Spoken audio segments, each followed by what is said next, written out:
Hello everyone, welcome back to my channel. For today's video, we're going to be changing it up slightly. I figured I would go ahead and give you guys an update on my Beetle gel nails that I did a few weeks ago. It's been a hot minute, so here they are. They are nice and grown out. They still look pretty good. They do have some nicks in the designs from me e-filing other clients' nails and just from wear and tear, which is typically normal, especially with like soft gel tips.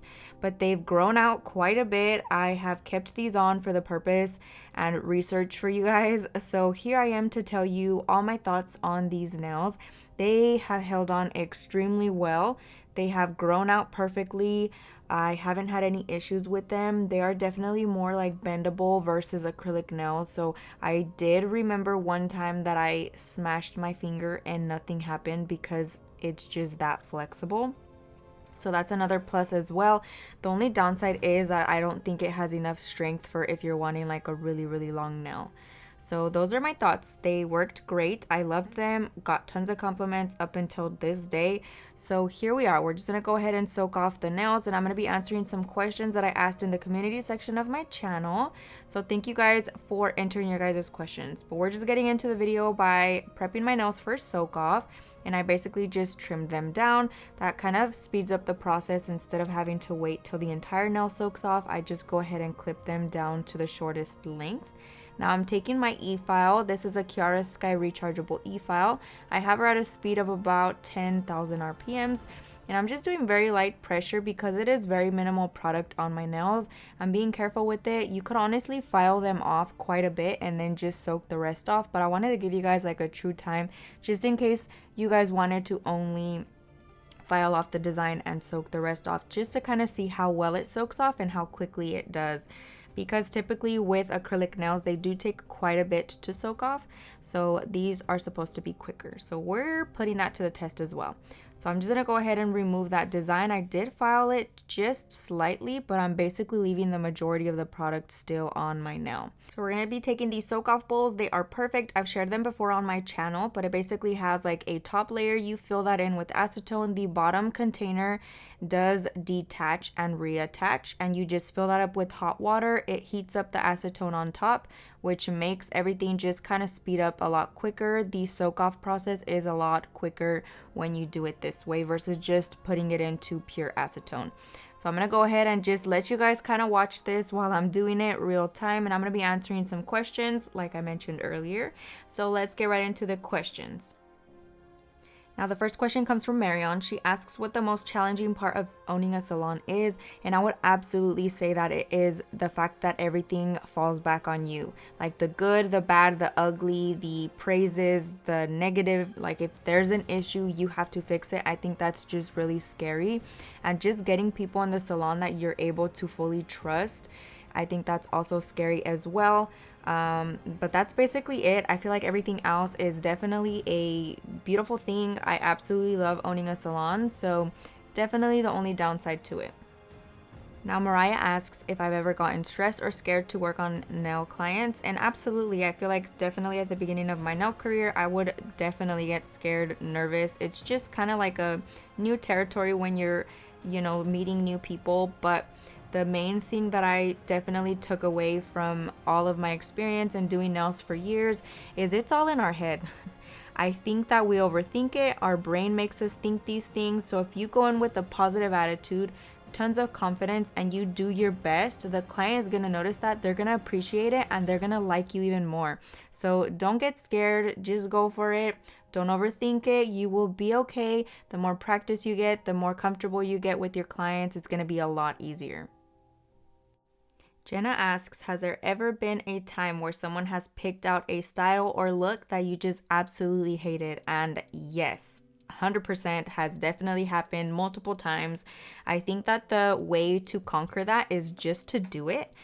Try to envision what they're envisioning and honestly just do the design. I used to have a client that, I apologize if she's listening to this, but she always picked like the most random designs, like nothing matched, and she would choose like a variety of different colors that also didn't match, but she loved it. I definitely made her nail dreams come true. They did not look good, but every single nail on its own looked good. So she liked it, so I loved it, and we made the best out of it.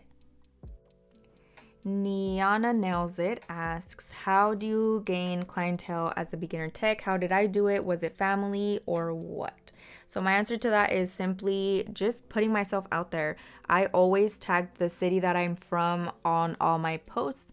I used to post in our little Facebook groups that there are here in my city. I would go places. I always had my nails on point. So every time I would go anywhere, somebody would ask where I got my nails done. I would take that as an opportunity and give them my information. My husband did a really good job of handing out my card everywhere we went.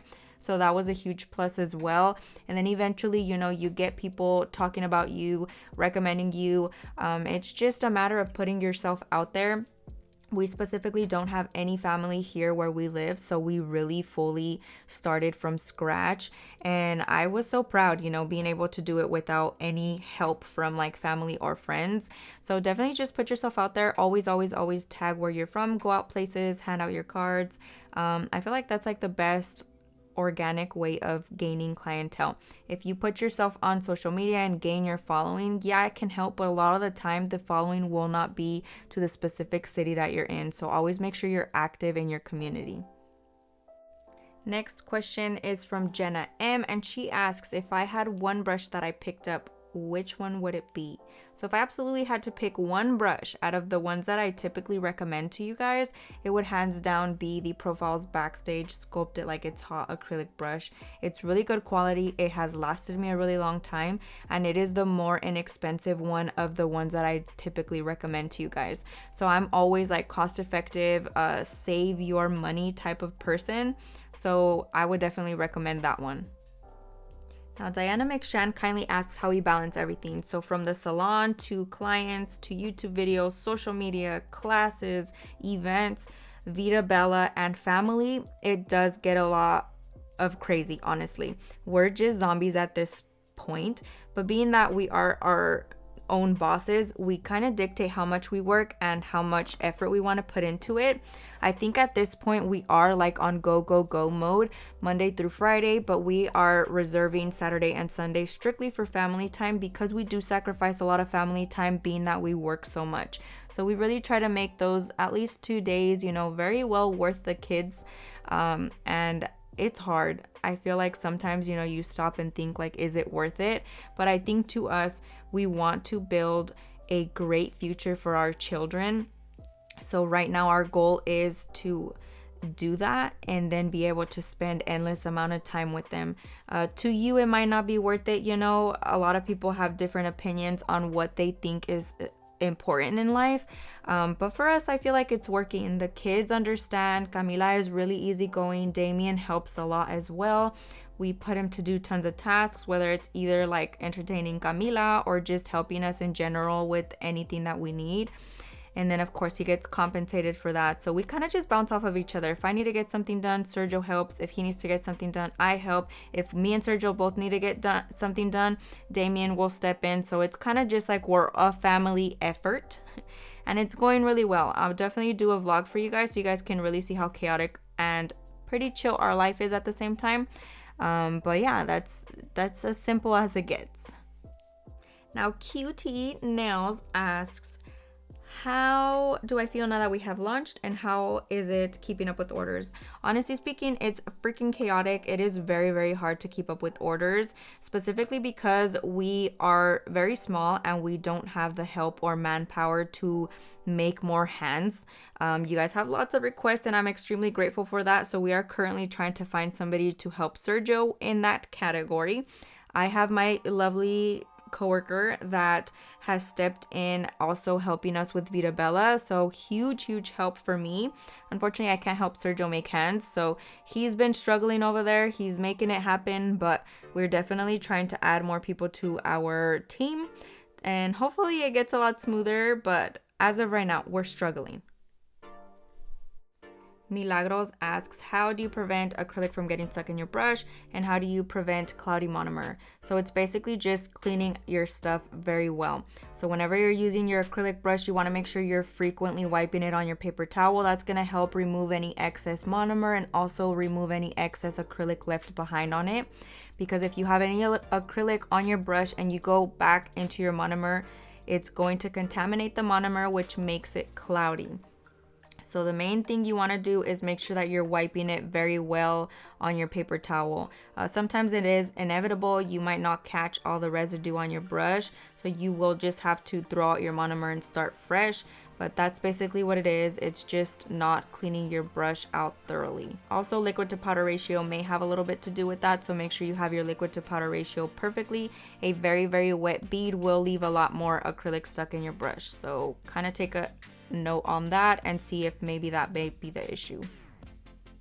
Now Drea asks if there's a way of fixing marbleizing acrylic. So sometimes you'll notice that when you use your powder, there's like a separation of the colors, and I think a lot of the time that happens when the company uses a white acrylic as the base. The white just for some reason separates from the pigment, and sometimes it can happen with the clear as well, but I haven't noticed it as much. So try to find an acrylic that just has like a clear acrylic as their base, and then they mix in the pigment. You could try shaking it up very well, but I don't think you can fix it. One thing that I have done is just really blend it out, and it will eliminate the marbleizing. But as far as like fixing it, I don't think you can fix it. Now Sherry asks if it's possible to do nails outdoors, and absolutely, yeah. I'm pretty sure I used to do that when I was younger. So the only thing would be if you're working in a hot environment. So if you're working in Florida, you want to have your monomer very cold. Otherwise, it's going to dry almost instantly. And if you're working in a colder climate, you want to make sure that your monomer is nice and warm, so that way it will set perfectly and not affect the drying process of your acrylic. So just make sure you kind of take that in mind. Now the last question asks, what is your advice on starting a business? My biggest advice, and everybody will tell you this, is to just do it. And honestly speaking, that is the best thing you can do. There's literally no point of thinking, what if I fail? What if I don't succeed? People are gonna talk about me. Like literally, who cares? I feel like that was like my biggest mistake whenever I wanted to do anything. Like just thinking of all the what ifs is such a killer. And I think that the only thing that you should think about is if you fail, you're gonna learn so much things out of that experience. So when you go into your second adventure, you're gonna go in with a lot more knowledge, and you're gonna be more confident, and you're gonna succeed a lot more. I think it's just getting started, just believing in yourself, be your own supporter. Who cares if no one else supports you? I promise you it will be 100% worth it. But that's basically it for the Q&A portion. I'm gonna get back into the tutorial aspect. So I basically went in, removed some of the layers using my cuticle pusher. I re-soaked about twice. The soak off definitely was very quick. I was not mad at that. Now I'm just going in and filing the last little bit of product left on my nails while also buffing the shine off of my natural nail. I'm going to be leaving my nails naked because I do have an event to go to, which is Premiere Orlando. If you guys are not going, I'm gonna miss you guys, but if you are going, make sure you guys go see me. I'm gonna be doing a class alongside Profiles Backstage. I have all the details on my Instagram, so if you guys are interested in that, also check it out in the community section of my channel. But whenever I'm teaching a class or doing an event or anything like that that is going to be including me teaching, I want to have my nails naked with no product, as it will not have any distractions for the student, and you're able to fully see what I'm doing. If I have really long nails, it literally gets in the way and it blocks the view of what you guys are seeing. So I really hope I get to meet all of you guys that are going. Make sure to check out all the amazing booths. I'm so excited. We're going to be hanging out quite a bit also during the show, so hopefully I get to meet you guys. But getting back, we're gonna be just prepping my nail as if I were to be doing a new set. I'm basically just cleaning up my nails so that they look nice and clean. I buffed off the shine with my sanding band from Profiles Backstage. E-file always at 4,000 RPMs for any prep work on my natural nail. Now I'm taking my needle bit from Profiles Backstage as well, and I'm cleaning up the cuticle area. We had lots of dead skin because I did let my nails grow out quite a bit, as you guys saw from the beginning of the video. So I'm just quickly going in around that area. Now I'm taking my Cuticle Ball Bit also from Profiles Backstage, and I'm just cleaning up that dead skin as well. And then I'm just going to be cleaning them off with a lint-free wipe and some swipe, lathering on some cuticle oil from Profiles Backstage as well.